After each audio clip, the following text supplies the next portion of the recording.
para quem não me conhece, assim, muito, meu nome é Anide, eu sou neurologista infantil, sou mestre em pediatria.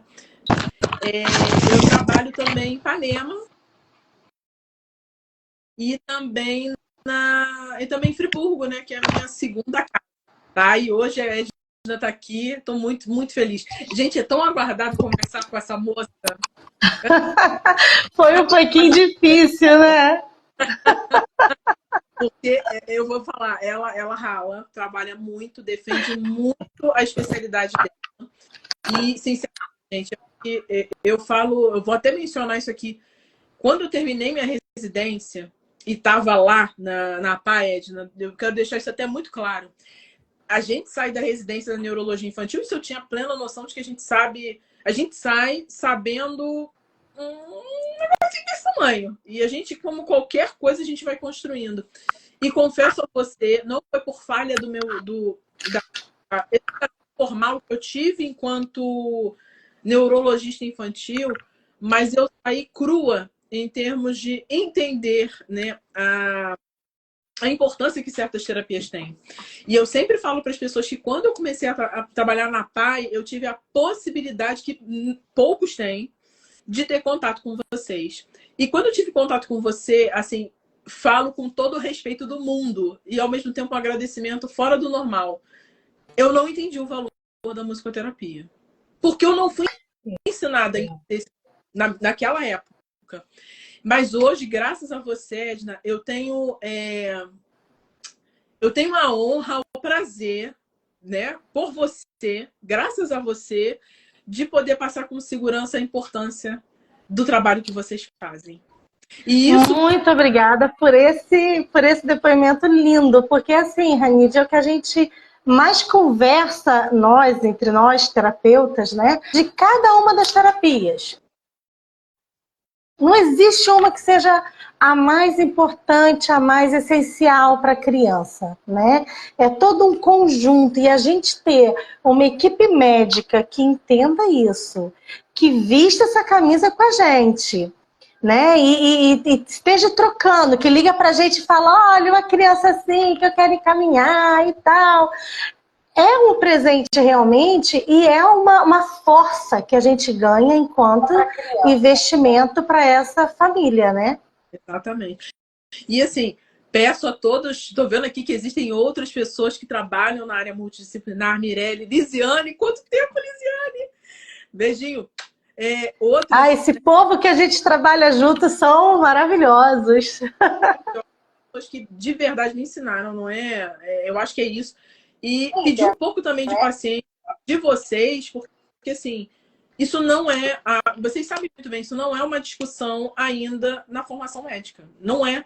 Não é à toa que dentro desses neuropods, eu me sinto honrada em poder dar espaço a pessoas de experiências distintas, idades distintas, formações distintas, para a gente poder realmente, assim, trazer qualidade para esse debate. Porque a nossa palavra é uma parte do tratamento. Os meus residentes, não são meus, mas os residentes da UFRJ, eu tenho certeza que eles saem de lá com essa noção, porque talvez naquela época meus staffs foram maravilhosos, mas não era essa vivência, a gente não tinha esse contato que só depois eu tive formado, né? E agradeço muito a presença de vocês, mas agora chega de falar, deixa eu ver, somos quase ingleses, 7h31 da noite, e eu gostaria de agora deixar a palavra, eu vou fazer algumas perguntas. Estamos hoje com a Edna Santos. Já pelo nome, já me encanto, porque era o nome da minha avó. É um nome forte, maravilhoso, determinado. Que é uma pessoa que... Edna é uma pessoa extremamente dedicada no que ela faz. Extremamente apaixonada pelo que ela faz. Ela briga de forma extremamente esplendorosa, que você nem sente que ela está chamando atenção. Mas é porque ela ama mesmo o trabalho dela. E digo para vocês, tantas crianças, tantos pré-adolescentes que passam e que passaram por você, e que eu tenho total reconhecimento do quanto você impactou positivamente na vida de todos eles, com a paixão pelo seu trabalho. Mas agora, chega de delongas. Edna, apresente-se para a gente começar o nosso 13º episódio do nosso Neuropod. Boa noite a todo mundo que está aí, é muito bom estar aqui. Foi difícil a gente achar essa data, mas conseguimos sair mais cedo, fugir de uma chuva tremenda que está lá. Aqui já está começando a chover, mas tudo bem. Mas eu desde sempre lido com a música, desde os 4 anos de idade. E quando me perguntavam o que eu ia ser quando eu crescer, eu falava que eu ia ser médica. E falava, mas você não sai desse piano, o que você vai fazer? Eu vou tratar meus pacientes com a música. E nem todo mundo ria, né, de mim e tudo. Meu pai dizia que eu não ia conseguir carregar um piano nas costas, e eu falei que eu ia conseguir colocar meu piano no bolso ou embaixo do braço, e é a coisa que eu mais faço hoje, né? Então, assim, a tecnologia nos ajudou nesses pontos. Mas eu me formei em sociologia, foi minha primeira formação, porque a formação que eu queria, que era em musicoterapia, minha mãe falou, não, para você sair de casa para outra faculdade, você tem que já me deixar um diploma na mão. Então, eu dei um diploma para ela e não quis seguir essa carreira de professora. Eu fui, então, para o Rio em busca da musicoterapia. Lá eu me formei no Conservatório Brasileiro de Música, que é o precursor da musicoterapia aqui no Rio, porque quando a musicoterapia surgiu lá em 1972 aqui no Brasil, a musicoterapia tinha no Rio de Janeiro e no Paraná. Então eu estava aqui em 98, 99 foi a minha formação, então acho que foi em 94 que eu entrei, e foram 4 anos de graduação. Depois eu morei um tempo em São Paulo, depois vim para Friburgo e continuei minha carreira aqui. Então são 25 anos de trabalho ininterrupto, com muito estudo. Fiz a pós em psicomotricidade, fiz pós em autismo, estou fazendo a pós em neuroreabilitação e musicoterapia.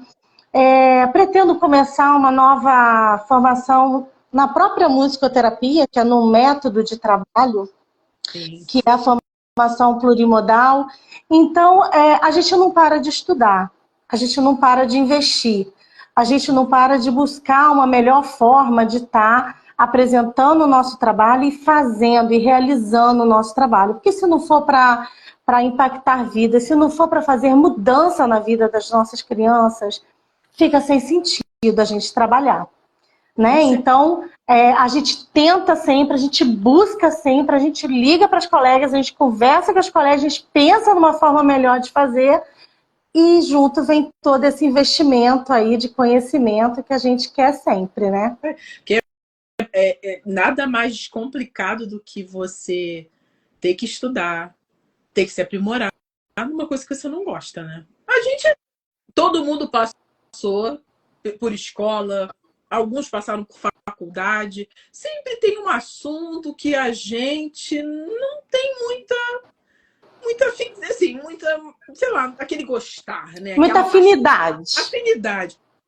Mas quando a gente tem afinidade por tudo aquilo que a gente lá no final decidiu fazer, minha filha, a gente vai até Marte. Isso que é legal, né? Exatamente. O desafio. E assim, a minha pós acontece na segunda-feira, 7 horas da noite, vai até 10h30 da noite. Eu tô morta, mas a gente fica.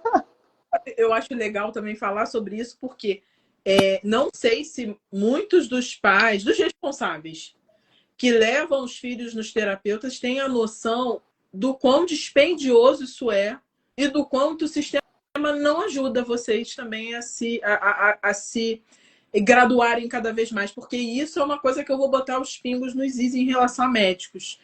Se a gente tiver numa instituição determinada, assim, uma instituição universitária, ou até mesmo um concurso, o médico ainda tem um pouco mais de facilidade para fazer certas atividades. Ou a gente, às vezes, recebe, por exemplo, propostas. Poxa, doutora, a senhora entende bem sobre um determinado assunto.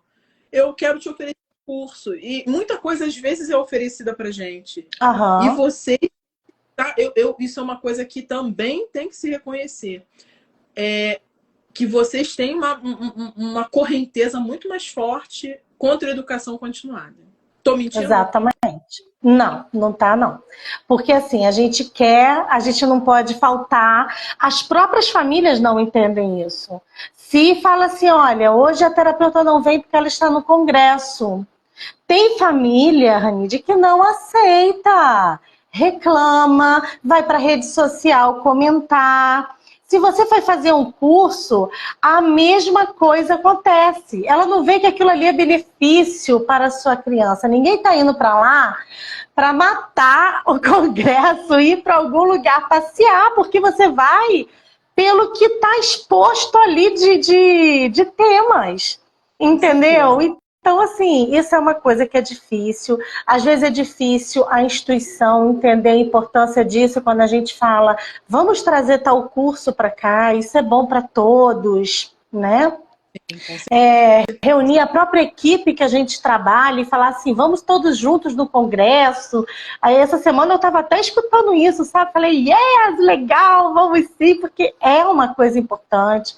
É uma coisa, imagina, a equipe inteira no congresso, cada um ouvindo da sua área e podendo adaptar para o que você faz, sabe? Porque assim, às vezes as pessoas falam assim, mas música, todo mundo usa música.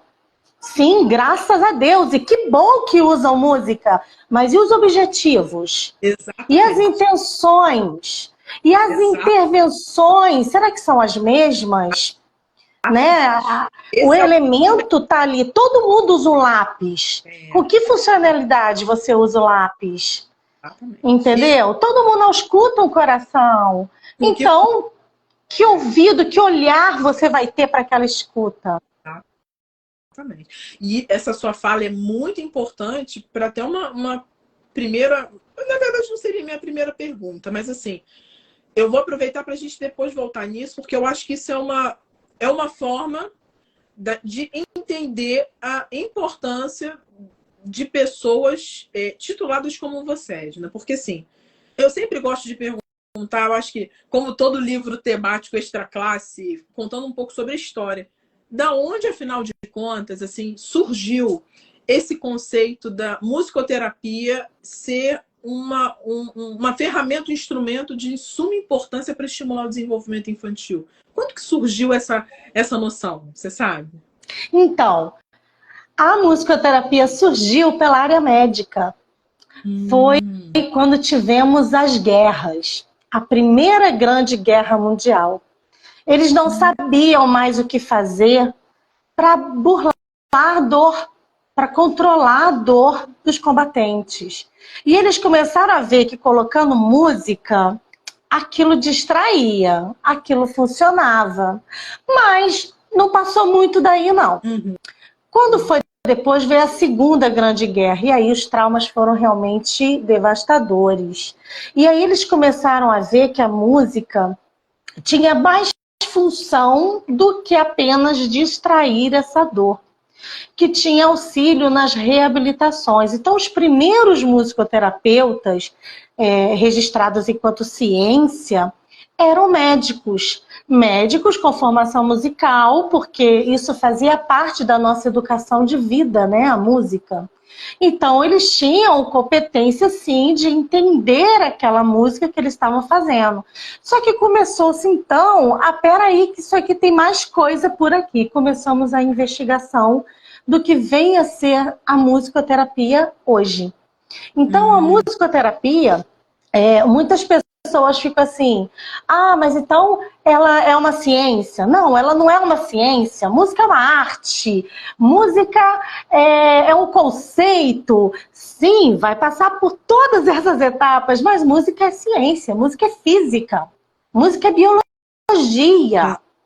Né? E as pessoas esquecem disso. Se eu passar a unha no quadro negro arranhando, a maioria encher a boca de água, vai salivar, vai se arrepiar, vão ter reações físicas, vão ter reações biológicas.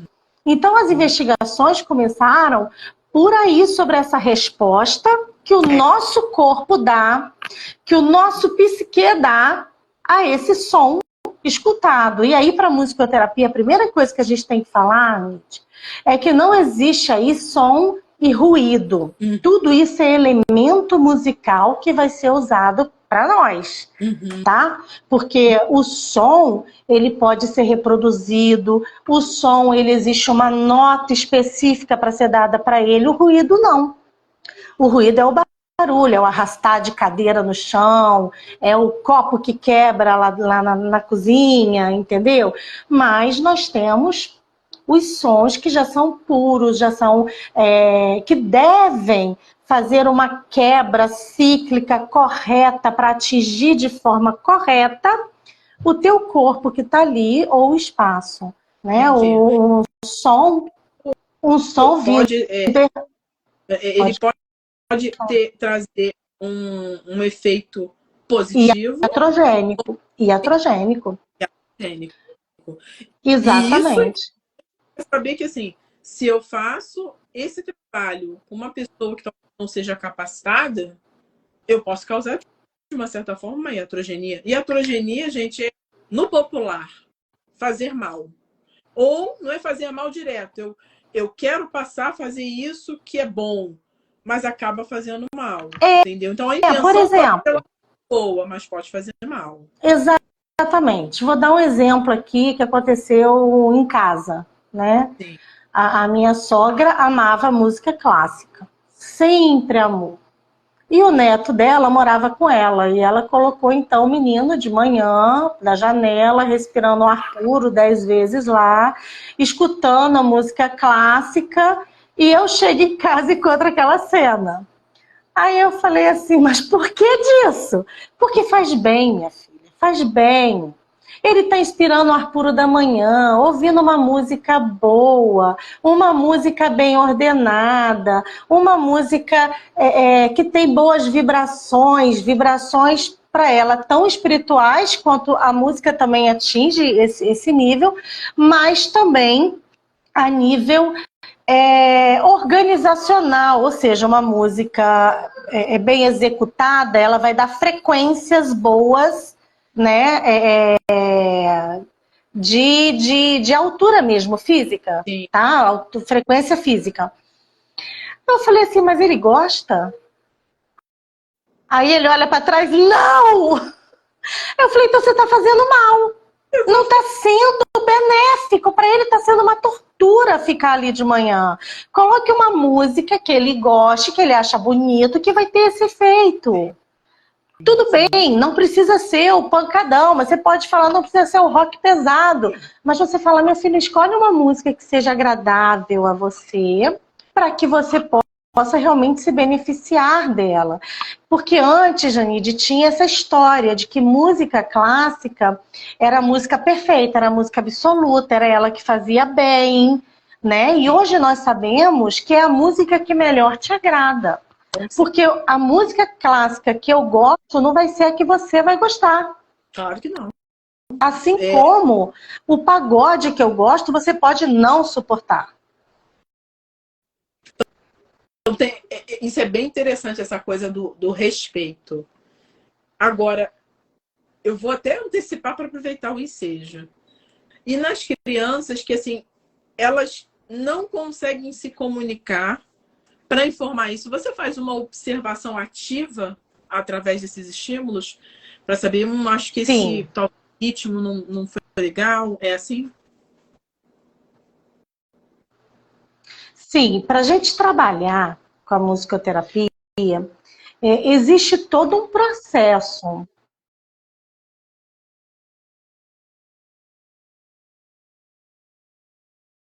Como você estava perguntando, para a gente poder iniciar o atendimento de musicoterapia, é feito todo um processo, né? A gente faz uma anamnese com a família, busca todos os dados que ela pode nos fornecer dessa criança. E aí eu quero saber da história de vida dessa criança, da história familiar também, porque a criança vai repetir aquilo que o pai e a mãe estão dando para ela, de informação sonora.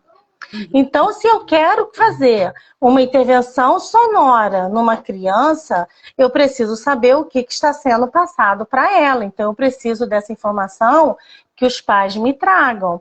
Suas preferências, o que eles percebem ou não percebem com isso em relação a preferências musicais.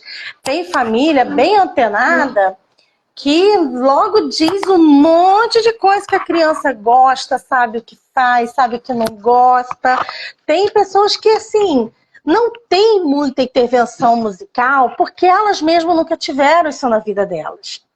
Entendeu? E isso também é uma coisa que tem que ser respeitado, porque às vezes a gente pensa em música e acha que todo mundo gosta, que todo mundo faz. E não é bem assim sempre. Não é uma. Entendeu? Então, aí é feita essa ficha de anamnese, é feito assim. Oi? Não, pode falar, pode falar. É feita uma avaliação inicial.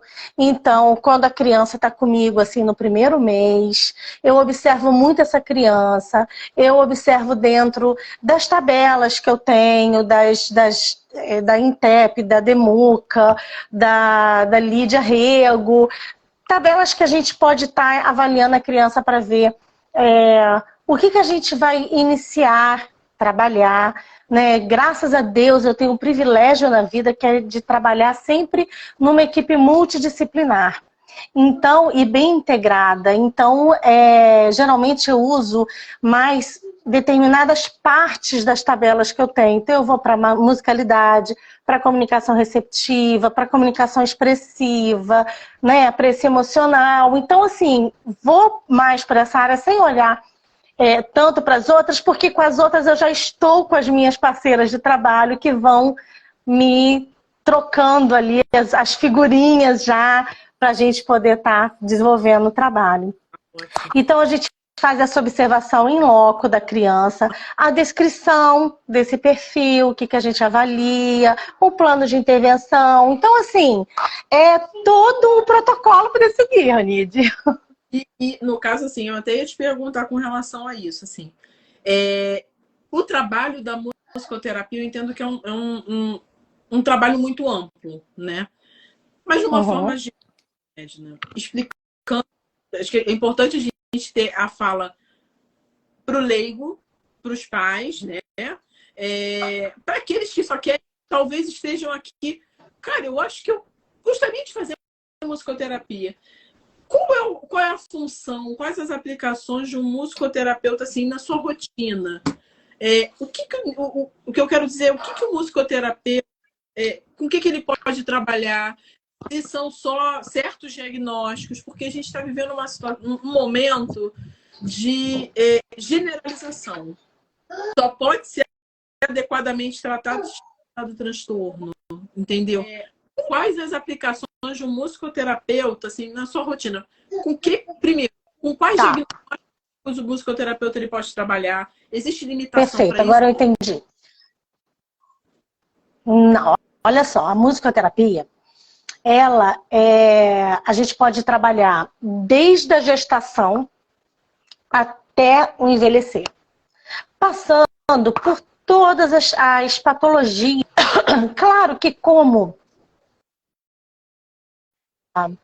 toda terapia, a musicoterapia pode não ser indicada para algumas pessoas, como, por exemplo, pessoas que tenham uma epilepsia musical, ou seja, se ela escuta determinado som, ela pode ter algumas reações aí a esse som. A gente trabalha com aquilo que preferencialmente a pessoa gosta. E às vezes ela fala assim, cara, eu não quero isso, né? Eu tenho que... Até porque as pessoas costumam, principalmente quando estão ficando mais adultas, a ter algumas resistências, né? Então dentro da resistência vem, poxa, mas eu vou tocar e eu não sei tocar, então eu não posso fazer musicoterapia. E aí a gente fala, pode e deve, porque a musicoterapia ela não vai estar dentro desse sistema estético, eu tendo que te dizer, se Isso aí depois a gente trabalha até para avaliar outras coisas. Mas no primeiro momento, não é esse o meu objetivo com a pessoa. Então, a contraindicação que vai existir aí é a preferência da pessoa, né? É ela se adaptar ao processo ou não. Porque eu já tive paciente, numa época que eu atendia adultos, em que ela falou assim, ela estava muito resistente a um assunto que estava sendo importante para ela, e ela chegou conversando no atendimento. E conversou, falou o atendimento inteiro. Aí, quando ela acabou de fazer, ela falou assim, foi muito boa a psicoterapia hoje. Eu falei, psicoterapia? Mas eu faço? Eu sei? E ela, não, mas eu não cantei nada, eu não toquei nada, eu conversei. Eu falei assim, poxa, eu ouvi um som. Esse som tinha altura, tinha timbre, tinha velocidade, tinha intensidade. Esse som, ele tinha alternância. Esse som tinha força, tinha potência. Eu tô escutando música. Como que eu não vou escutar música? Porque a musicoterapia, ou a relação do ser humano com a música, é lá dos primórdios. Platão falava, trate música para poder ansiedade, para curar os males da alma e do corpo. Né? Quantos outros não vieram... Bonaparte dizia, me dê uma boa banda marcial, eu ganho qualquer guerra. Exatamente. Então, qual é o poder que essa música tem tanto que nos dá medo? Que nos fecha em nós mesmos, que nos impede de irmos e de fazermos. Né? Então, o que pode te limitar é isso, é você mesmo não se beneficiar da musicoterapia. O trabalho da musicoterapia com idosos, com Alzheimer, no resgate com memória, com emoção, com reestruturação familiar, com perdão. Aquele perdão daquele mal que ficou ali enraizado numa família tanto tempo e que você consegue com esse resgate. Né? Com a criança que não interage com nada, mas escuta um som, sente aquele despertar e vai em direção àquele som. Então, olha, duas coisas importantes. Ela percebeu, ela demonstrou o interesse e ela foi em direção a isso. São pontos muito importantes a serem observados.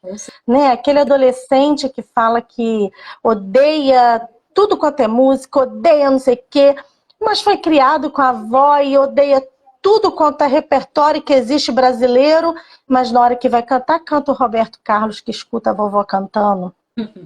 Então, que memória musical é essa que a gente traz preso na gente, sabe? Que é mais forte do que a gente, sabe? Então, assim, a musicoterapia não tem contraindicação a não ser na epilepsia musical. Mas... entendeu? Porque aí você escutou o som, você traz essa reação. Oi? Sim. É uma epilepsia reflexa, né? Como exatamente. Exatamente. Então, ou seja, você tem que ter uma entrada muito suave com essa criança ou com essa pessoa que tem, de preferência uns sons mais graves, não ser uns sons agudos, porque os sons agudos são mais agressivos do que o grave. O grave são sons que na música a gente fala que eles se quebram mais, porque existe uma forma do som se quebrar e ele vai atingindo maiores distâncias ou menores distâncias. Então o som grave atinge uma maior distância, tanto que os elefantes se comunicam, as baleias se comunicam pelos sons tão graves que eles produzem, que viajam quilômetros avisando o outro do que está acontecendo. E nós também, isso com relação aos deficientes auditivos. Né? Os sons graves vai ter uma melhor resposta com eles. Né? Eles vão perceber esse som, eles vão sentir esse som. É muito comum a gente ver um surdo sentado em cima de um subwoofer. Tá lá aquele sonzão gravão e ele... Percebendo ali. Exatamente. E sobre que eu andei lendo ao longo aí da última semana, procurando ativamente, né, sobre trabalhos, relacionando, obviamente, inicialmente ao transtorno do espectro autista, tem relativamente pouca coisa em artigos médicos, tá? Eu vi muita coisa ligada a formas, não só ao Alzheimer, a outras formas de demência, que você está mencionando. Vi muito trabalho também sobre depressão. Muita coisa sobre depressão. E trabalhos relativamente, assim, com uma amostra populacional grande. Isso me chamou bastante atenção, porque como esse assunto ainda, não sei que no nosso país, talvez em outros países, assim, o acesso seja maior, mas esse ainda é um assunto que não chega às faculdades médicas brasileiras. Não, porque o aluno de medicina, ele ainda não tem esse acesso. Não tem. Ele talvez tenha numa rodada, a depender do serviço onde ele roda, se tem um profissional como você naquele serviço, talvez ele tenha um pouco mais de contato. Mas eu vi muita coisa assim, eu acho que é uma área que é bem serviçada, mas tem muito ainda a crescer. Tanto que você defende uma formação a rigor, a caráter, como tem que ser. Eu queria aproveitar para te perguntar, assim, pode ser que nós tenhamos pessoas aqui que se apaixonem tanto pelo assunto, pela filosofia. Eu acho que é uma ciência, mas tem uma filosofia por trás, tem uma espiritualidade por trás também. Como é a formação adequada de um musicoterapeuta no nosso país? Assim? Eu não sei se nos estados muda. Como é essa formação no nosso país? Então, no nosso país nós temos duas formas de nos formarmos musicoterapeutas. Porque o musicoterapeuta, embora já tenha uma CBO, embora esteja integrado nas práticas integrativas do SUS, embora tenha uma associação e tudo, ele ainda não teve um reconhecimento total. Então, a gente tem duas formas de nos tornarmos um musicoterapeuta no Brasil. Pela graduação, que poucos optam por fazer, ou pela pós-graduação. O que a maioria tem feito. Por quê? Porque são colegas de profissão que se apaixonam pela musicoterapia e acabam fazendo a musicoterapia como pós-graduação. E como está ainda não totalmente, né, pronta a musicoterapia, então é dado direito aos pós-graduados, aos especialistas de atuarem como musicoterapeuta. Então são as duas formas de graduação. Só que, mesmo para fazer essas duas formas, algumas questões têm que ser muito bem observadas. Primeiro, a musicoterapia, que esse é o grande problema quando a ANS fala da musicoterapia, quando alguns órgãos falam da musicoterapia, que é entender a musicoterapia dentro do contexto da área médica ou entender fora da área médica. Ela está inserida na área médica. Na formação do musicoterapeuta, você faz anatomia, você faz fisiatria, você faz neurologia, você faz foniatria. E você faz áreas musicais? Faz, porque é o meu elemento de trabalho. Então eu vou ter que fazer a história da música, o folclore brasileiro, que é importante, que é rico e nos traz muita informação de trabalho. Tem que fazer instrumentos musicais. Não dá para você não ser músico e querer ser musicoterapeuta. Você não conhece do seu elemento de trabalho. Como é que é isso? Então você tem que ser músico para poder fazer. Você faz muitas áreas da psicologia também, a psicologia social, a psicanálise, e vem uma partezinha também da sociologia entrando aí. Só no primeiro ano, mas vem. Quando você faz a pós-graduação, todas essas matérias também estão. Claro que estão acrescidas aí, dá toda uma formação que você, enquanto um profissional, uma fono, uma TO, uma físio, uma psico, que está fazendo a especialização de musicoterapia, traz para si. A musicoterapia está se beneficiando muito desses nossos parceiros, porque eles estão conseguindo nos levar para mais perto da equipe médica. Em que sentido que eu estou falando? Nos artigos científicos escritos. Porque antes a gente tinha muita dificuldade, por mais que o musicoterapeuta estudasse, soubesse um monte de coisa, ele botasse tudo lá, eles falavam, ah, não, mas não tem. Uma aluna de fono aqui da UF de Friburgo, ela quis escrever sobre a musicoterapia, né? Então eu fui até parte da banca dela e ela foi fazer justamente isso, uma comparação de artigos de fono falando de música e sem estar falando da musicoterapia. Em que contexto que eles aconteciam, em que contexto que eles poderiam ter sido melhor, que teria tido mais resposta, e isso é uma coisa muito legal. A própria tabela que a gente traduziu, né, a da INTAP, que veio aqui para o Brasil e que está sendo muito bem aceita no Brasil e muito bem validada, quer dizer, ela já é validada para a ação, ela é uma tabela para o musicoterapeuta trabalhar. Para quê? Ela avalia Ela avalia a criança em várias questões dela. Vai trabalhar no social, no emocional, na área musical, porque a área musical do ser humano, ela evolui igual o ser humano evolui. Se você pode fazer a evolução da criança com a parte acadêmica dela, escolar, você também faz da parte musical. Então, e era isso que acontecia na antiguidade. Você fechava o ensino médio, fechando também o ensino musical. Você tinha isso também. E isso é de muita importância, Ranide, porque a gente trabalha habilidades motoras amplas, médias e finas. Então, nessa tabela, também vai trabalhar habilidades motoras amplas, médias e finas. Você trabalha com a sua voz.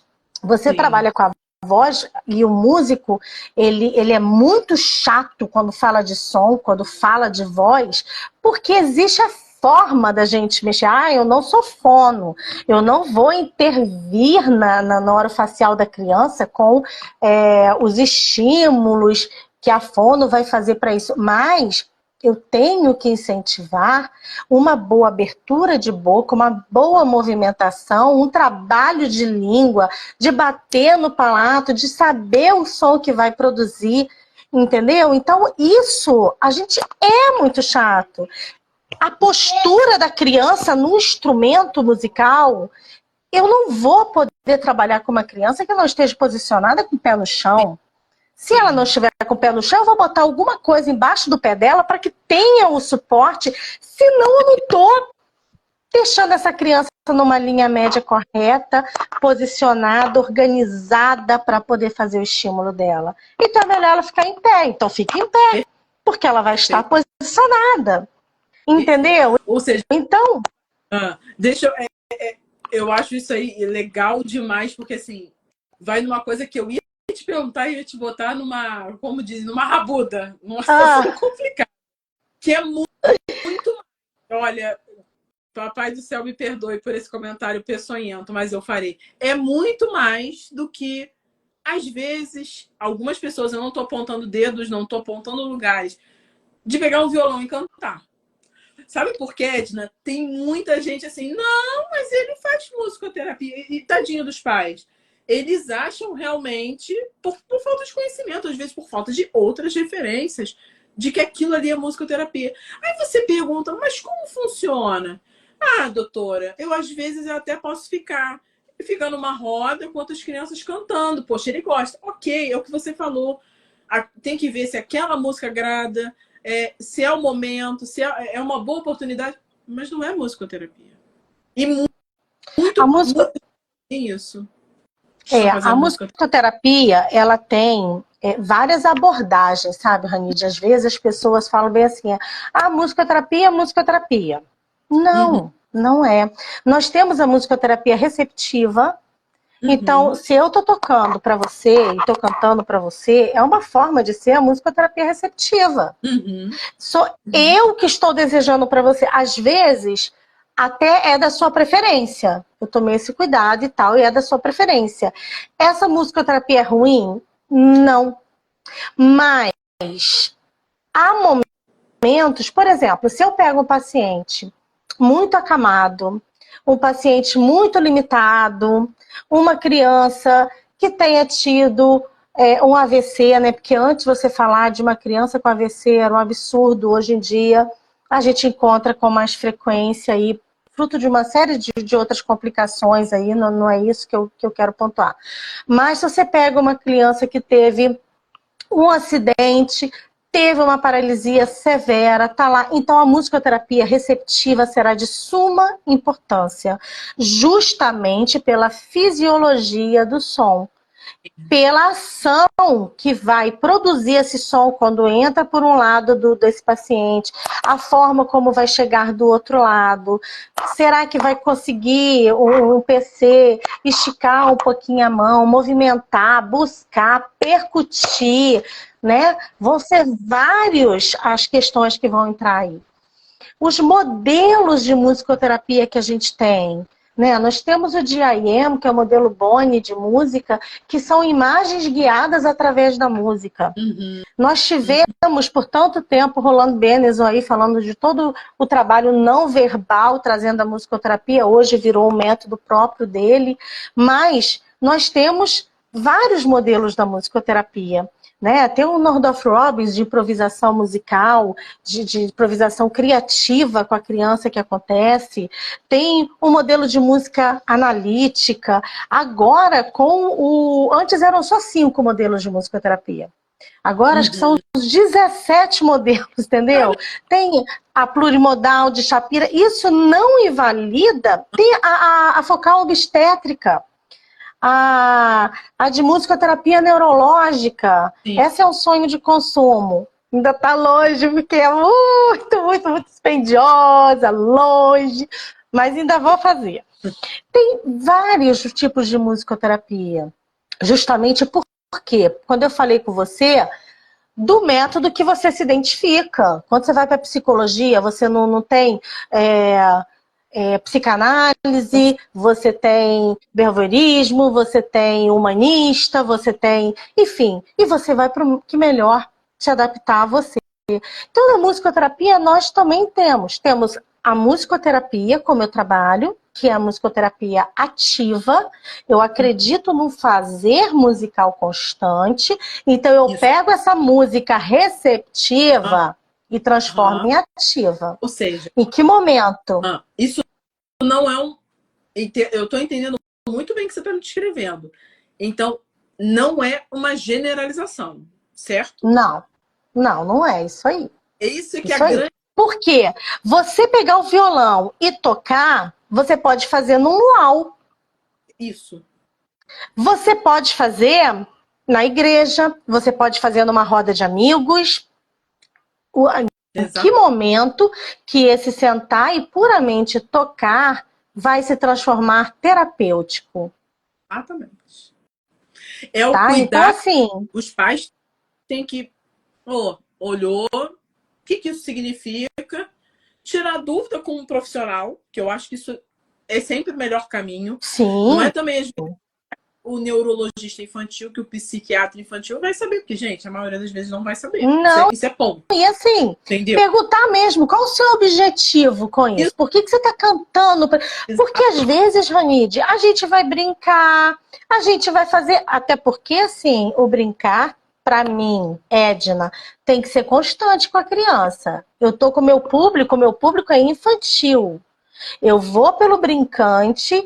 Eu vou pelo prazer, eu vou por esse carinho. E olha que eu sou uma profissional até, que eu acho assim, eu sou bem rígida com a criança, sabe? Eu falo não, na hora que eu falo não com a criança é o não mesmo. Eu falo, não, tia Edna vai tirar isso daqui, vai tirar.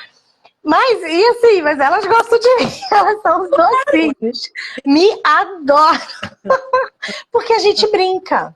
Porque a gente brinca e eu dou o tempo delas, porque aí também acontece aquele momento do tempo da resposta, da troca de turno, da atenção compartilhada, né? Você deixa a criança livre, eu quero que ela explore o instrumento, ela puramente ouvir música, ela está sendo beneficiada? Está. Imagina, porque quando a gente escuta uma música, e você vai falar com essa propriedade aí toda, as áreas do meu cérebro ficam todas ali, ó, fervilhando porque está escutando música. Quando a criança pega os dedinhos e começa a mexer e solta a voz, o cérebro inteiro floresce ali. Então, isso é muito positivo. Então, eu preciso trazer sempre o que eu estou fazendo para o ativo, porque eu quero isso. Eu quero essas conexões, eu quero essa neuroplasticidade, eu quero esse novo caminho de chegar até onde a criança...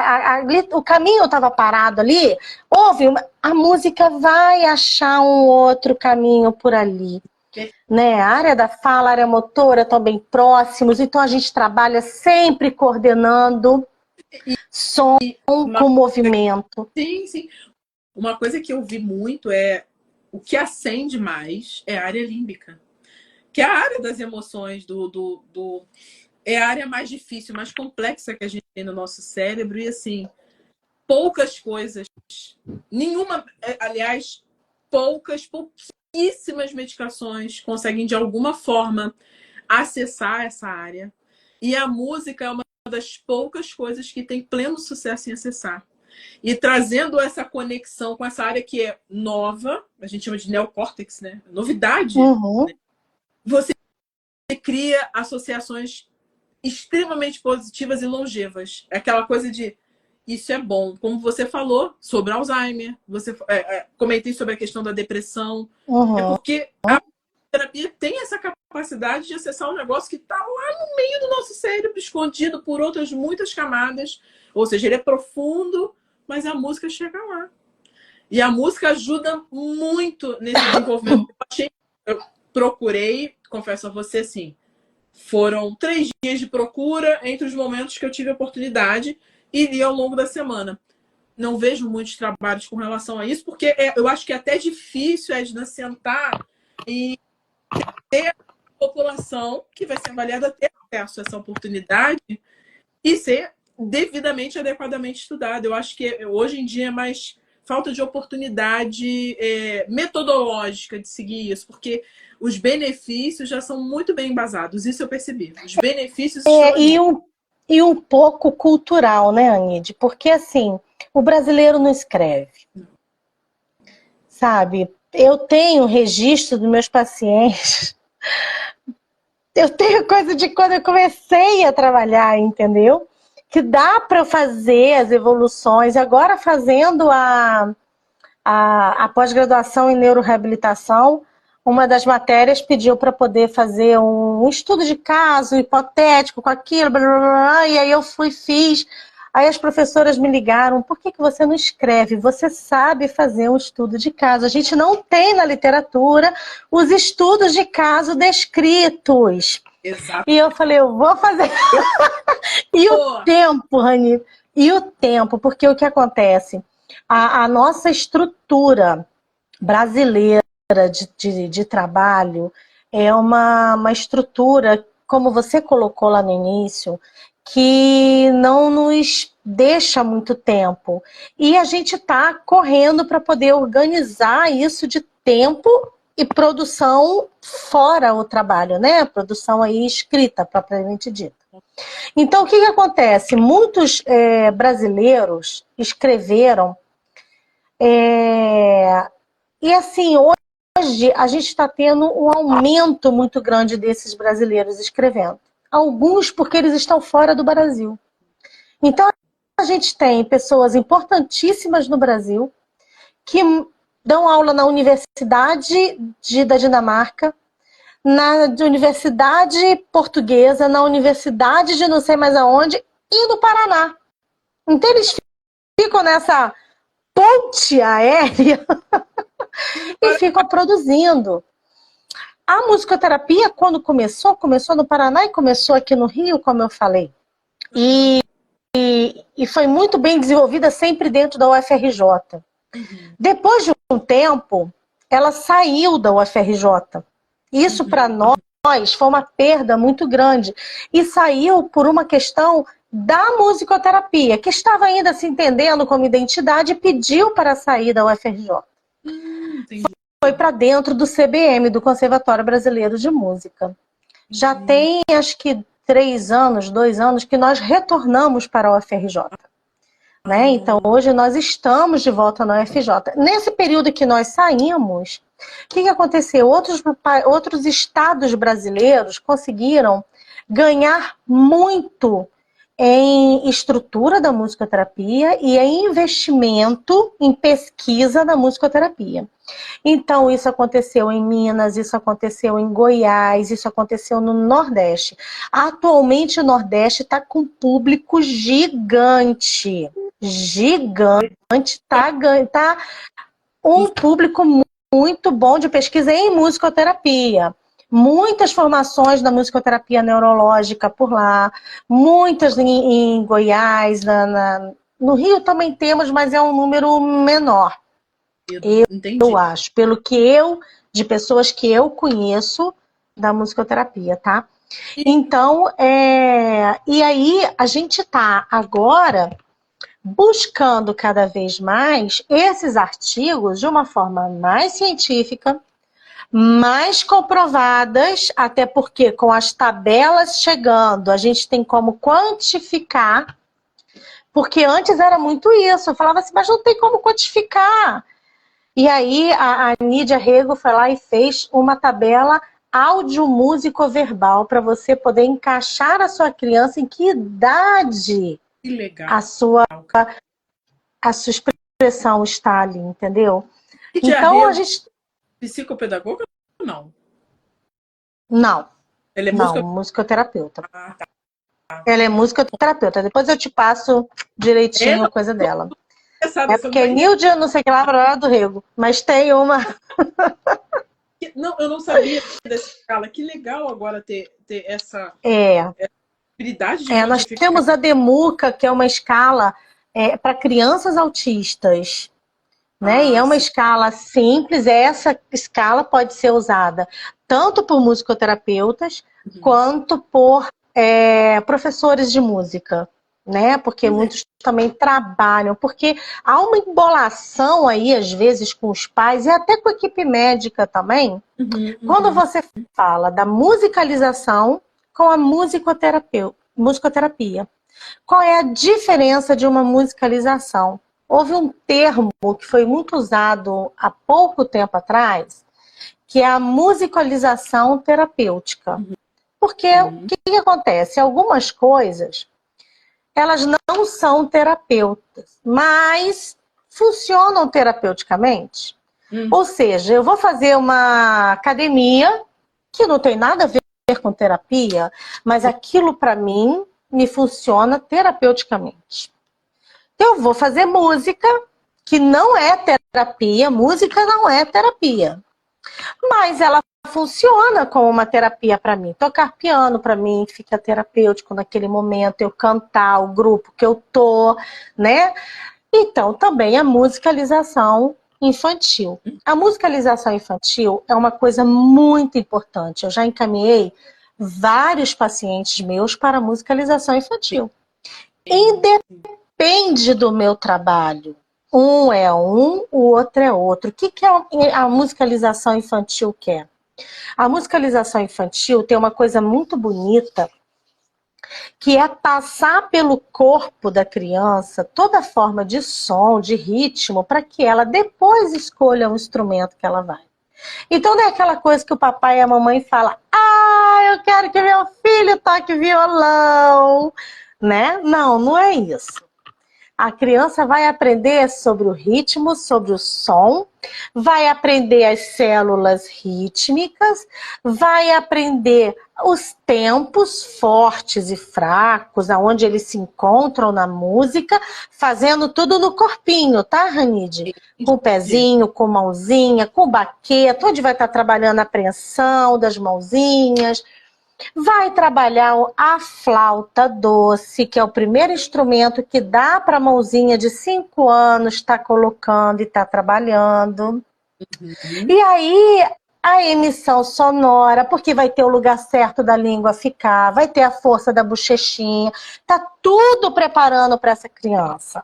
Entendi. Então, depois disso, depois de 6 anos, ela vai para um instrumento que seja o que ela começou a escolher. Entendi. A musicalização em toda, fez todo esse trabalho importantíssimo, lindo, e que ela teve a intenção de ir numa educação musical.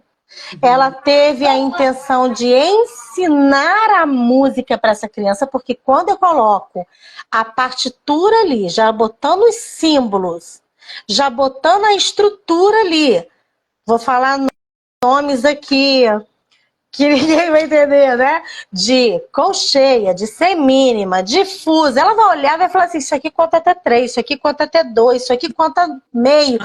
Ela já vai saber o que fazer. Entendi. Entendeu? Quando ela cantar, ela vai conseguir cantar batendo o andamento que ela está batendo. Ela está se educando musicalmente. Quando eu pego uma folha e vou ler, eu tive uma educação que me permite fazer essa leitura. O músico, quando pega uma partitura, eu lembro de uma vez que uma pessoa me deu uma partitura, falou assim, essa aqui que é a música, e me deu a partitura, eu fui olhar. Ele, deixa eu cantar ela pra você. Aí eu olhei pra ele poder cantar pra mim, né? Aí ele olhou pra mim, desculpa, você sabe o que tá escrito aí. Eu falei, eu sei que música que é, porque eu tô lendo. Então, pro músico, isso tudo que a criança fez é o meu ABC. Sim. Por isso que isso acompanha a escola que a criança está fazendo. E é importante, porque ela está trabalhando com simbolismo, ela está trabalhando com as percepções de tempo, as divisões de compasso, tudo que está fazendo ali. Quando você vira musicoterapia, o que eu tô querendo com essa criança? O meu olhar primeiro vai mudar. Muda totalmente, Ranide. Eu trabalhei dando aula de piano desde os meus 13 anos, porque o conservatório olhou para mim e falou, pegou as primeiras, estava com pouco professor, pegou as melhores alunas e começou para dar aula para os iniciantes. Então, eu fui uma das selecionadas para poder dar aula. Comecei a dar aula para criança e aí eu sou da formação clássica, né? Então, corpo, postura de mão, postura de pé, para dar tudo aquilo ali. Quando você vira musicoterapeuta, você fala, gente, eu não quero nada disso, para. Muda a visão, Ranite. A última coisa que eu quero é que a criança aprenda o dó, ré, mi. A última coisa que eu quero é que ela saiba que uma semínima ela pode ser dividida em 4, 5 tempos. Não quero que ela entenda que, embora a pontuação da colcheia seja 8 e da semibreve seja 1, a colcheia vale muito menos do que a semibreve. Eu não quero que ela entenda isso. Entendeu? Musical, educação musical. Eu quero que ela se expresse. Sim. Eu quero que a emoção dela venha para mim na voz falada, como eu citei daquela paciente minha que falou que estava fazendo psicoterapia, ela estava me passando tanta emoção naquela voz, ela estava me contando tanta coisa naquela melodia falada ali, naqueles ritmos cortados e pulados, que não precisava da linha melódica, porque a música ela pode ser ritmo, ela pode ser melodia, ela pode ser harmonia, ela pode ser orquestrada, ela pode ser monóloga. A música, ela é a música e ela vai atingir a sua emoção. Ela não é a sua emoção. Sim, entendi. E assim, às vezes as pessoas confundem isso. Acham que música é emoção. E música não é emoção. Ela vai atingir a emoção. noção. Não, entendi. É, porque senão, assim, nós não somos um receptáculo vazio, que você abre a tampa e cada um que tá com aquela pessoa naquele momento vai e bota suas vontades ali dentro. Não é E esse. aí seria muito fácil, Ranide. Eu ia pegar um bloquinho e ia falar, querido, olha, seu problema eu resolvo rapidamente. Você vai escutar para começar seu dia e vou escrever uma receita para você e tá tudo bem. Não, mas eu vou te falar, eu acho que seria até muito mais difícil, porque somos indivíduos completamente distintos de tudo, social, crença, racial, religioso, político, time de futebol, o que quer que seja. E Tudo. se a gente impuser a nossa vontade no outro, vai só trazer sofrimento e caos. Isso é a minha visão. Por isso que essa... Claro que nós temos alguns sons que fazem parte do nosso arquétipo sonoro. Sim, claro. Aonde eu estiver, que eu escutar uma chuva caindo, eu vou identificar como chuva. Sim, entendi. Aonde eu estiver que der trovões e raios, eu vou identificar como trovões e raios. Mas qual o sentimento que ele vai me dar? Exatamente. Isso é meu, isso é seu. Então, quando a pessoa vira e fala assim, me dá um roteiro do seu atendimento. Bom, eu vou ter um momento de boas-vindas com a criança, eu vou ter um momento de estimular isso. Não, eu preciso saber o que você vai fazer. Não, querida, peraí.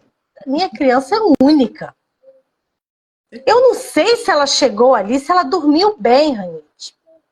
Eu não sei se no caminho a mamãe saltou do carro e aquilo desestabilizou ela inteiramente, que ela não... E até você entender o que aconteceu com uma criança não verbal, para você virar para ela e falar assim, entendi, eu vou esperar a mamãe com você. Até você chegar nisso, e ela ter essa confiança em você de que ela vai esperar comigo, e sentar no seu colo, tipo assim, então vamos esperar, vamos esperar. Isso aí não é fácil, não é assim que você recebe, e não é numa receita. Então, sim, a gente programa, sim, o atendimento da criança. Eu já programo que instrumento que eu quero para determinada criança, que instrumento que eu não quero, porque isso tem uma importância para nós, Ranide. O instrumento musical, se ele é artesanal, se ele é feito com pele, se ele é sintético, se ele é gelado, se ele é de madeira, como é que a criança reage a isso? Os instrumentos, ele vem como integradores, como reforçadores, eles vêm como mediadores e eles vêm como possibilitadores também, até de movimentos. Né? Se eu estou trabalhando o movimento com a criança, aquele instrumento tem que subir, o outro tem que descer, ele tem que sacudir, ele tem que coordenar. Ah, mas ele tem dificuldade com a outra mão, por que você não dá só para um? Com certeza. Duas, né? Então a gente sempre vai estar trabalhando esse bi de pé, esse equilíbrio, essa organização. Quer dizer, eu estou... Oi?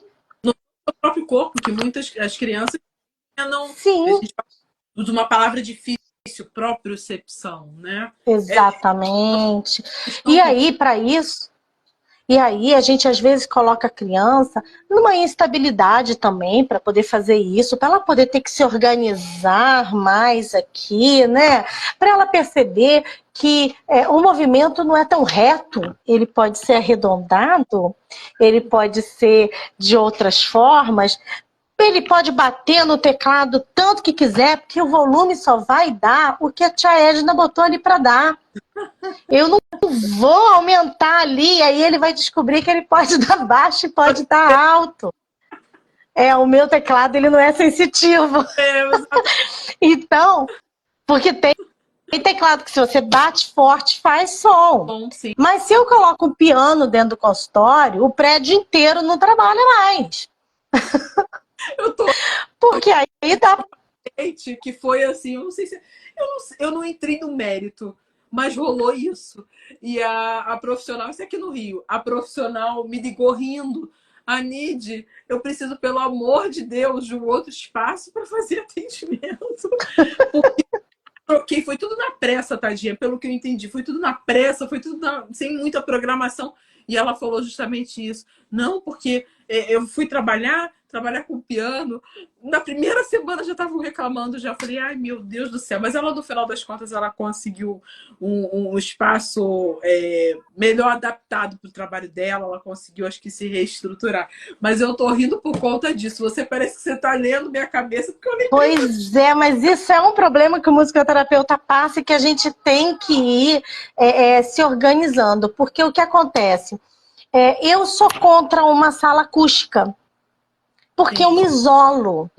Eu me isolo lá dentro, porque se da mesma forma ninguém me escuta lá fora, eu também não escuto ninguém lá dentro.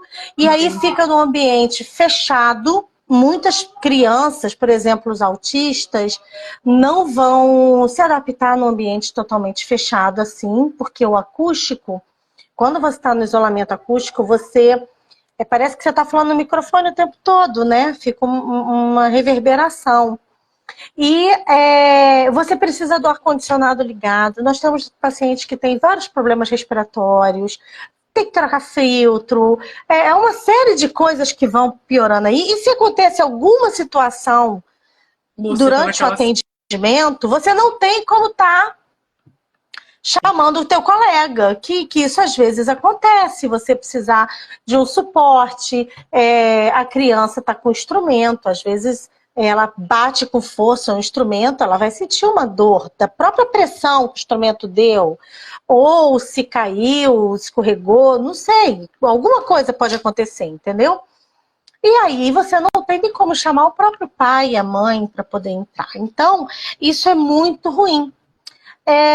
Outra questão do isolamento acústico também, como eu falei, da questão respiratória.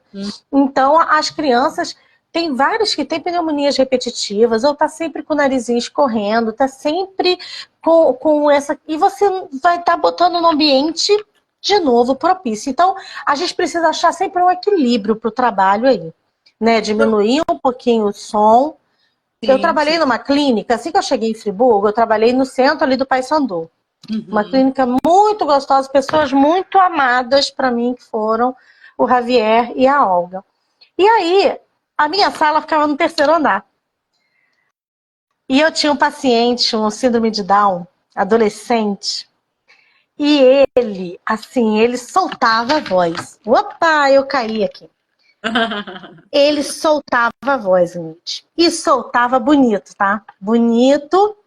E ele impostava a voz, ou seja, ele colocava a voz na forma certa de fazer. Então, minha filha, ele podia gritar o dia inteiro que aquela voz não ia acabar nunca. Quem dera eu tivesse a habilidade de fazer por tanto tempo minha postura, que nem sempre eu consigo. Aí, ele fazia aquilo numa altura que eu tinha um médico que atendia lá no térreo. Aí uma vez eu entro e ele sempre olhava para mim e falava: trabalhou muito hoje. Aí eu falava: graças a Deus. Aquele menino veio, né? Veio, ele tava aí, eu ouvi. Aí teve um dia que ele olhou, tava entrando para tomar café, e ele falou bem assim: hoje ele não veio, né? Eu falei: veio sim. Ué, mas ele veio? Veio. Mas eu não ouvi ele, eu não ouvi nada seu hoje, aliás. Eu falei: pois é, doutor, porque a terapia tem resultado, né? A gente vai fazendo isso em busca de quê? De ter o controle da criança entender que ela não precisa estar gritando tanto, mas isso não é o estalo que você vai conseguir. Você ter uma organização emocional sua, não é todo dia que você consegue. Você vai querer da criança? E de uma criança que tem uma limitação de comunicação, quantas crianças que não ficam nessa agitação, que tem esse excesso aí de voz, porque ele procura uma voz. Porque ele procura essa forma de se comunicar, né? Então, eu já passei por essa situação que ela está passando aí. E Edson, assim, a gente está se aproximando já do final. Os pais terem um pouco mais de segurança, porque aí eu puxo para o meu lado do que eu vejo. Muitos dos pais chegam na consulta temerosos, naturalmente. Eu reconheço e falo isso com eles. Não é um sonho de ninguém acordar um belo dia e falar: olha, meu sonho é levar alguém da minha família na neurologia infantil. Existem especialidades, acho que médico ninguém gosta, mas tem especialidades que são especialidades que as pessoas têm um pouco de receio em relação a isso. Então, é um momento que eu respeito muito. E quando a coisa parte não só do médico, e que precisa mais do que nunca dos atendimentos, das assistências multidisciplinares, percebo um pouco de receio, às vezes, desses pais.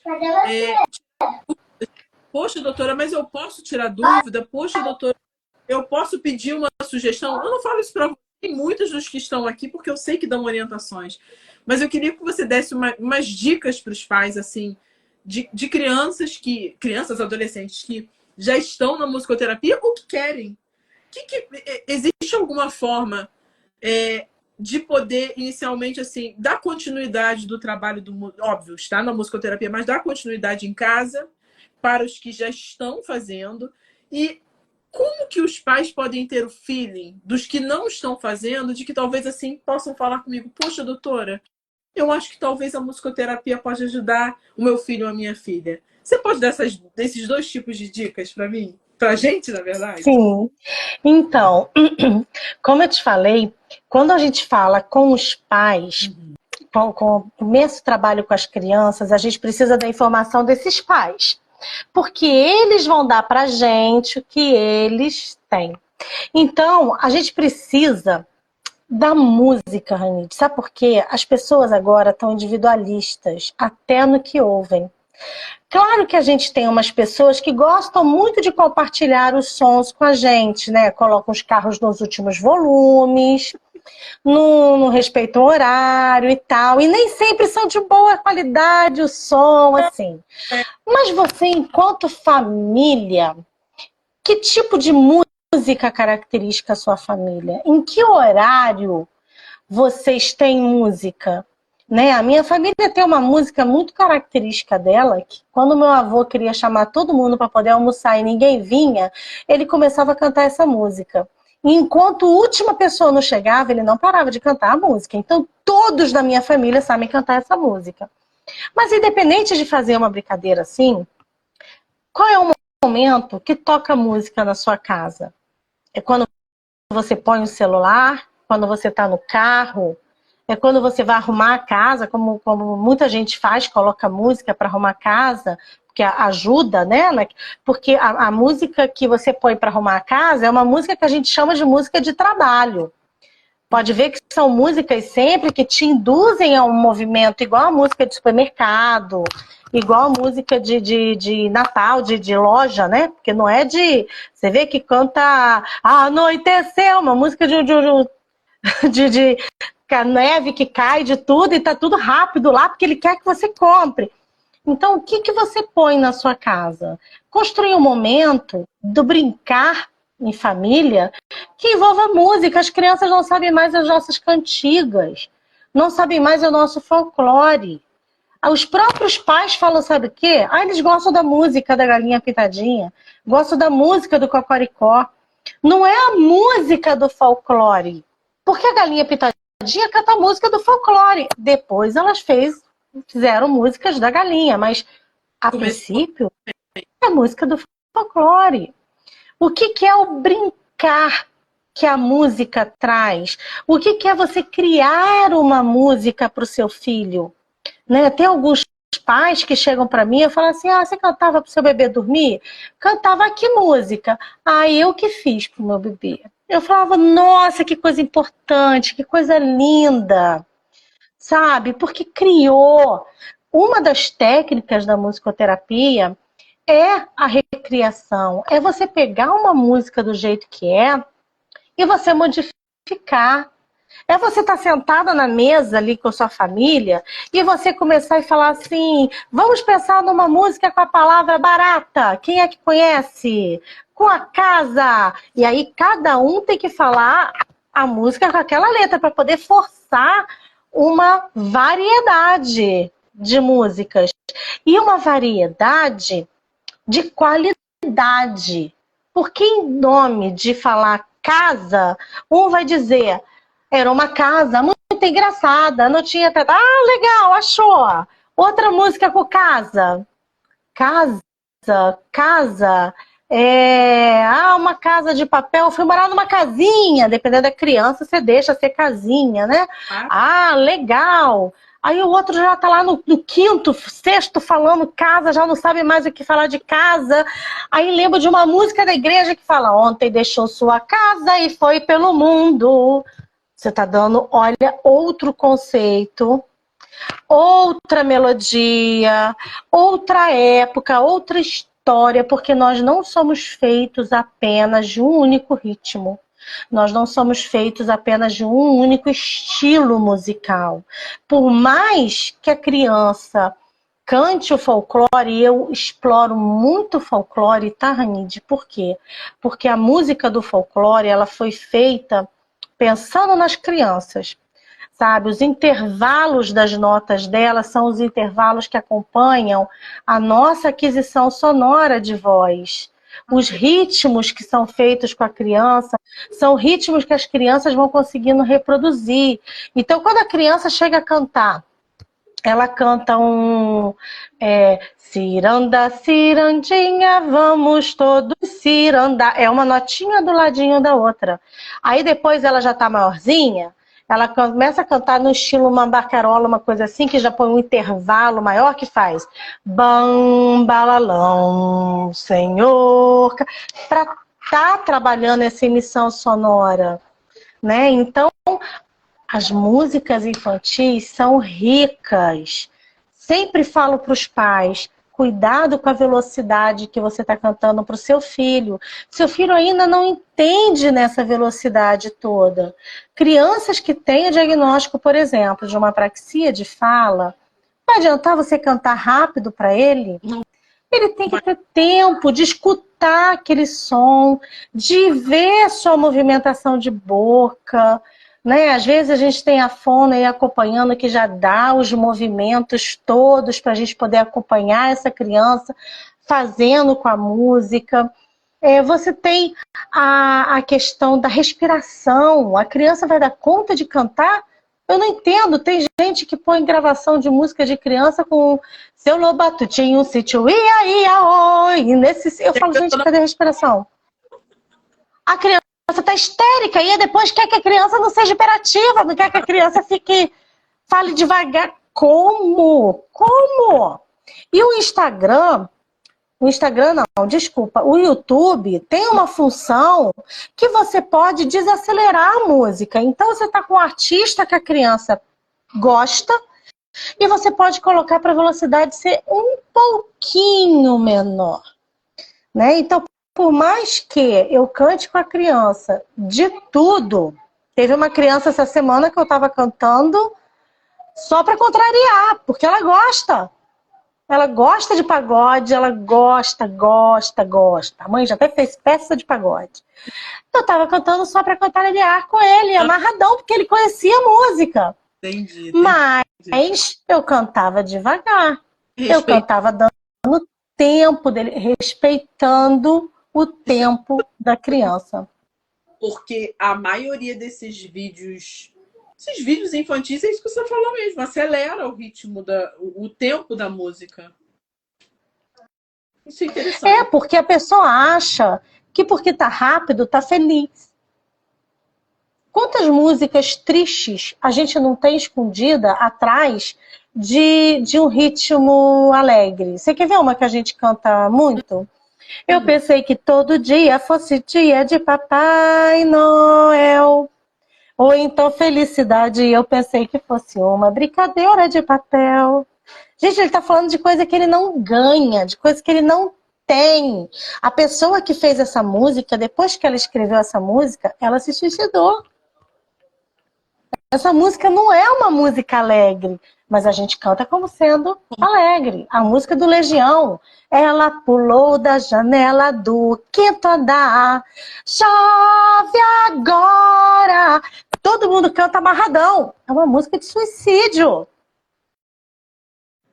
Então, quantas coisas não vêm disfarçadas atrás de uma música rápida, acelerada? Por quê? Porque a nossa fala, ela é racional. A nossa música, ela burla essa razão. Isso. Então, ela te dá informações que a razão nem sempre me dá. E essa fala até que você está trazendo, sabe uma coisa que me lembrou? Você falou uma música de Natal. Eu procuro, dentro do possível, eu sou uma pessoa muito curiosa. Para bobagens e para coisas sérias, tá? E um belo dia, para tudo. Um belo dia estava eu dando uma zapiada, olhando notícias online, que tinha chegado no top 10 do Spotify. Não me pergunte quem canta, mas eu sei que era um funk de Natal. Você ouvir, assim, uma criança, certamente, as crianças tendo a se apaixonaram pela música. Mas o conteúdo daquilo dali, completamente inapropriado. Uma criança ela não vai perceber. Então, o poder que a música traz. E aí, não contente, poucos dias depois, o que eu vejo passar na televisão? Vejo justamente os pais preocupados com essa música, porque as crianças, com a questão da internet, fazendo vídeo, dançando de forma inocente, uma coisa que cheia de coisas inadequadas, para não ser mais clara, mais objetiva. É o poder que a música tem de construir e eu vejo também desconstruir, né? É aí a heterogeneia da música. Porque quando uma coisa é usada da forma errada, você conduz para o errado. A culpa é do funk? Não. O funk é apenas um ritmo, Ranide. Ele é um ritmo. O funk melody, então, caiu logo no gosto musical de todo mundo, lá na década de 80, 90, né? Final de 80, 90. E o funk melody chegou para ficar. Só que, se ele é ritmo, ele põe o corpo para movimentar. Sim. Sim. E quando ele põe o corpo para movimentar, ele precisa de outras estruturas juntas aí. Porque entra uma melodia que traz a emoção para essa música, mas o funk não tem. Sim. Ele precisa de uma harmonia para sustentar essa música intelectualmente, mas o funk não tem. Então, se eu tenho um ritmo que eu coloco esse corpo para trabalhar, sem pensar em emoção nenhuma e sem conceitualizar em nada, eu tenho uma arma muito poderosa na mão aí que eu posso fazer o que eu quiser. Só que as pessoas colocaram para quê? Acharam que se está movimentando o corpo, se está tendo uma batida, vamos colocar uma série de palavrões? É isso que vai fazer uma liberdade de expressão? É isso que vai fazer um contexto sociopolítico? Será que seria isso?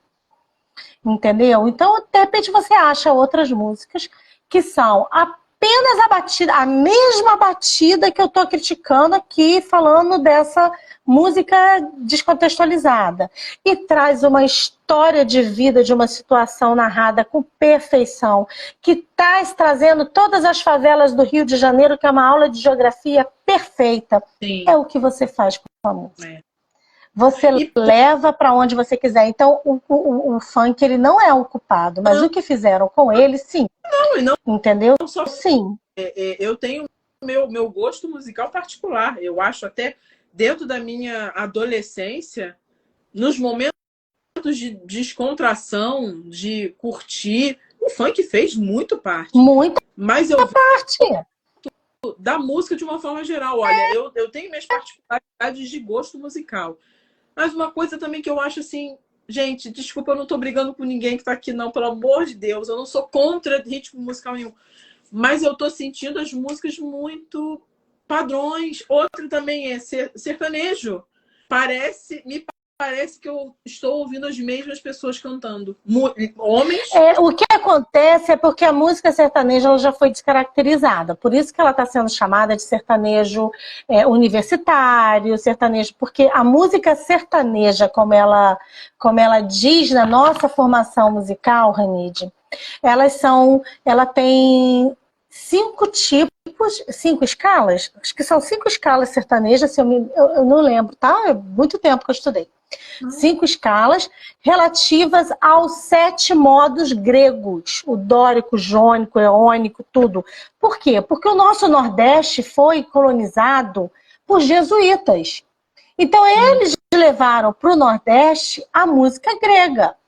Por isso que o nordestino canta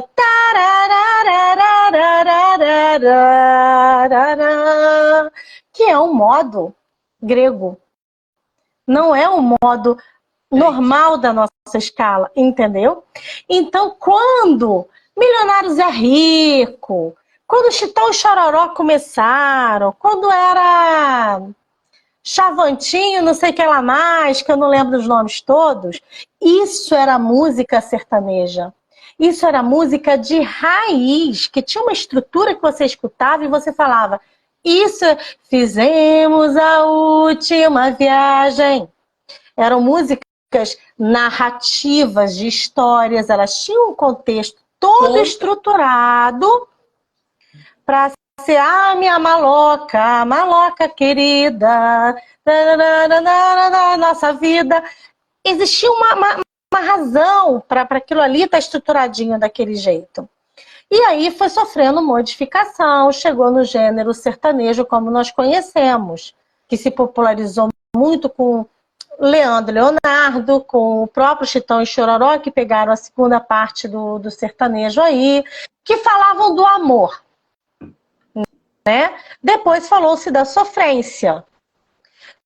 Só que agora, a estrutura que está da música já não é mais aquela primeira, é outra. Entendeu? Os intervalos, você nem vê mais a estrutura das escalas. Então, nós tivemos modificação aí. Eu acho muito interessante o papel disso. Eu acredito que isso exerça uma influência muito importante no trabalho de vocês, porque é o que se tem hoje, né? Claro, não são todas as famílias, não se trata de ser certo e errado. Eu acho que sermos um país, vou falar do nosso país, tão musicalmente heterogêneo é muito bonito, mas às vezes eu sinto um pouco de dificuldade, até mesmo de entender. Às vezes a gente recebe crianças com, vamos falar do TEA, com TEA, que chegam cantando coisas que talvez num outro momento, com uma outra música, poderia ser contextualizada, mas hoje eu sinto cada vez mais dificuldade. Porque é o que eles recebem no ambiente. E qual o papel disso? Reiterando, eu não estou julgando gênero musical, gosto musical. A gente está falando de ciência. E como é que é o impacto disso? Como é que é a função real disso no desenvolvimento infantil? Eu acho que é uma coisa até, como eu pedi para você dicas, o que você falou é muito interessante, porque assim, você falou sobre música. A música na família, a música dentro daquela determinada comunidade, respeitando, sim, as suas preferências. Mas eu acho que também tem que, às vezes, quando a gente pensa em ciência, fazer um pouco de sentido. Porque senão o propósito que você tem como foco, como objetivo, a coisa não vai caminhar. Eu tenho o objetivo que a minha filha ganhe vocabulário, de que ela articule melhor certos padrões. Isso não vai, infelizmente, não questionando influência musical, tem músicas que não vão conseguir proporcionar isso. Podem proporcionar outras questões, e heterogeneia, mas não os principais. E aí, às vezes, e a gente sabe que a criança, ela é o filho, né? Ela sabe pegar nos pontinhos que a gente quer. Então, se ela insiste naquela música, modifique a letra, improvise. Sim. Você vai estar trabalhando áreas tão importantes com essa criança, de criatividade, de pensar rápido, de estruturar uma história, de pensar naquele contexto que você vai fazer. Então você manteve a música com ela, você não foi. Mas se essa música foi tipo assim, sabe a história do gato? Do atira o pau no gato, que o pessoal começou a achar que estava mandando uma madeira, sei lá, de que tamanho para matar o gato. Às vezes foi só um gravetinho que você jogou ali no gatinho, mas aí fizeram a música do quê? Não atire o pau no gato, de uma forma politicamente correta.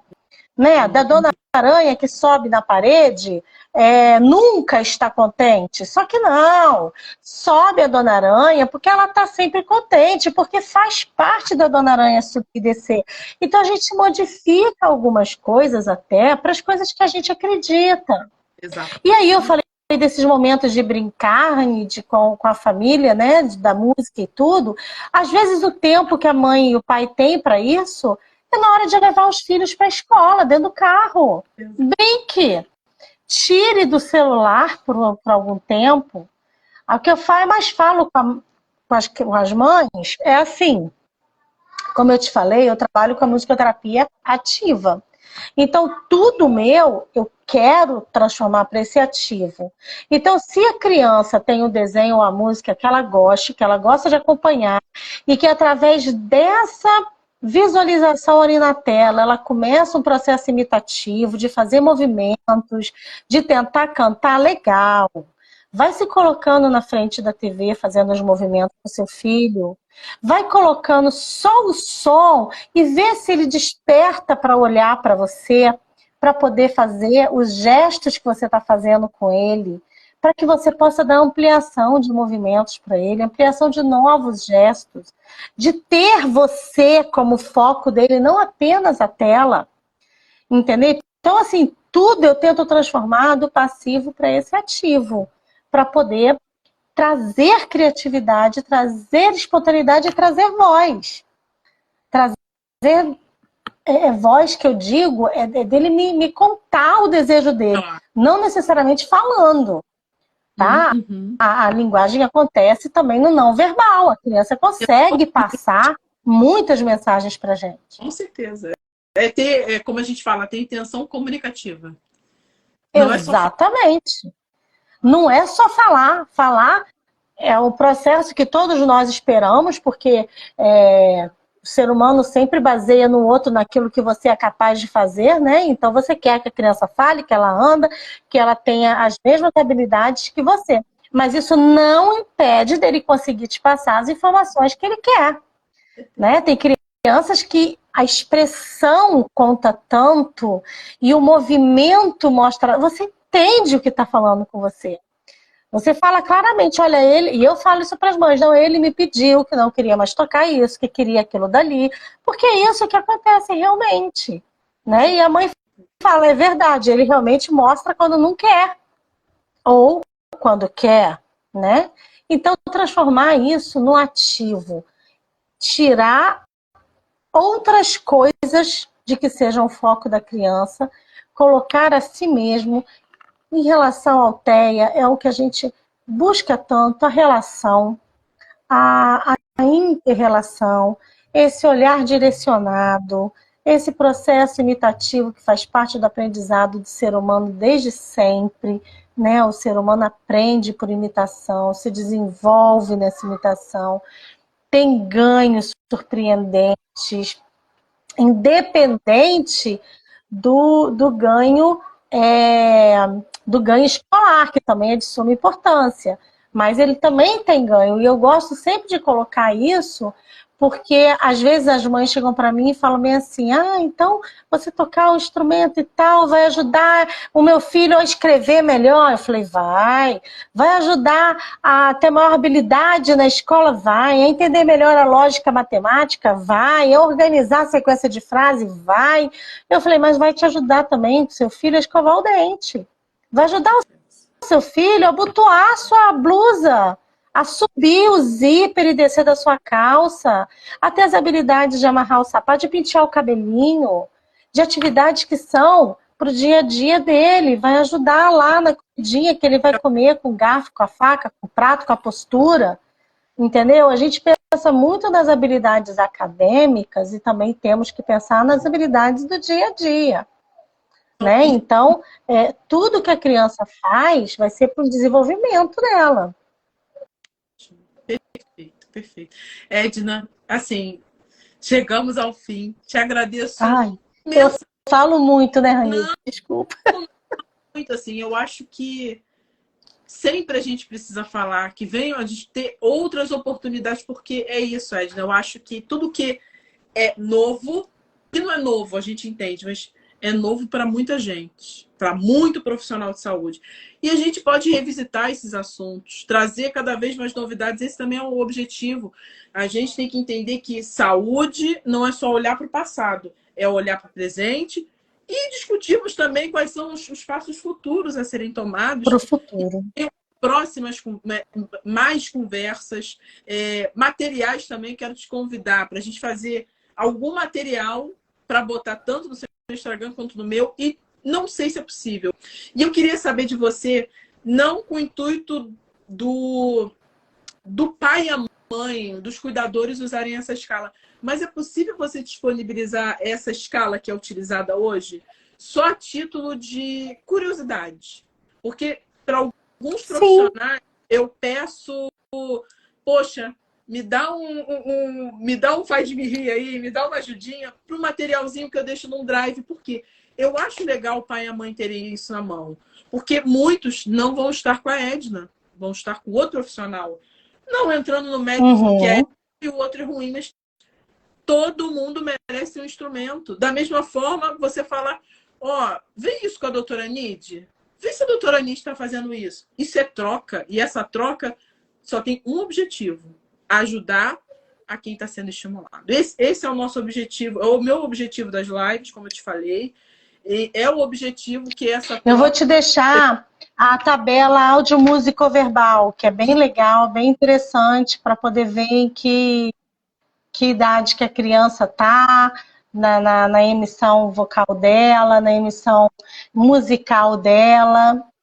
tá? Eu vou deixar para você poder disponibilizar. Ai, obrigada. Até porque é uma tabela que é disponível. Eu estou disponibilizando porque as tabelas da musicoterapia, os profissionais têm feito para serem compartilhadas com os musicoterapeutas para trabalharem mesmo. Então, assim, até livros que estão sendo escritos, estão sendo liberados em PDF, vocês vão achar isso na própria internet, você buscar com o nome de Gatino, de Shapira, de Chagas, de outro que é muita coisa que você acha. Enfim, você coloca musicoterapia, bibliografia, você vai achar muitos nomes aí que realmente estão sendo diferenciais. Evan Hood, na norte-americana. Vão achar coisas bem legais. Me manda esses e autores. Traduzidos. Legal. Oi? Porque, assim, depois, se você não se incomodar, me manda também só o nome dos autores, que eu procuro. Mando. E tem livros, Ranide, bem interessantes de música e cérebro, ou um compêndio que o médico fez dos efeitos da música no cérebro, que ele colocou o título como Alucinações Musicais. É um livro bem interessante, se eu tenho, eu vou compartilhar com você. Obrigada. São experiências antes e após alguns acidentes. Parece ser bem interessante, cara. Depois me manda legal, é bem interessante. E Edna, para finalizar, onde as pessoas conseguem encontrar você? Faça seu merchan. Então, aqui em Friburgo, eu estou na Clínica Corpus. Vocês podem ligar na própria Instagram, tá lá, Corpus, é facinho achar. Fica na Rua Antiga do Fórum ali, na Ernesto Brasília, número 30, sala 202. Show. Vocês me acham lá 3 dias na semana. Fora disso, eu tô em Terê. Oi? Carla podia mandar o arroba, que eu já boto depois no... eu ponho aqui, peraí. Quando eu postar, porque isso vai virar um Reels. Fora virar um... Corpus. Vai ficar no Reels. Para as pessoas verem. Show. Pode colocar aí que vocês vão achar. Tô com uma equipe maravilhosa lá. com a Mirelle, com a Carla, com a Lisiane, com a Camila, com a Marcilene, fazendo o trabalho lá de primeira. Vocês vão gostar lá. Tá? E em Terê, eu tô no Espaço Cuidar lá, o espaço da Unimed mesmo. Ah, tá ótimo. Top, meu amor. Equipe Espero... fantástica também lá. Sim, ouvindo muito bem. Muito obrigada por esse momento importantíssimo. Muito legal mesmo. A próxima, talvez, eu depois também tenha que ver para intimar a Carla. Porque vocês são intimados, né? Tem que ser... Entendeu? A gente marca. Mas, ó, muito obrigada, gente. E agradecer a todos, assim... Tivemos bastante visualização, teremos mais, porque isso, voltando, isso fica no Reels e fica também no YouTube da Neuroland, tá? Para quem quiser ver. E depois a Edna vai disponibilizar essa escala que eu vou colocar no Drive, tá? Justamente que eu acho legal vocês terem isso em mãos e questionar. Às vezes tem pessoas que não estão com a Edna, estão com outros profissionais também, bons, dedicados. Mas eu acho sempre legal a informação. Acho que a informação só reduz o tempo de espera no desenvolvimento infantil. Com isso, muito obrigada, Edna. Muito obrigada a todos. Um beijo grande. De nada, grande. querida. A Carla botou o arroba certinho aí da clínica, tá? Porque eu só coloco a Corpus e aparece, ela botou certinho o endereço aí. Tá bom. Clínica... tá show. Clínica Corpus. Já ia botar bobagem. Tá bom, gente. Ó, tchau, gente. Muito obrigada. Tchau.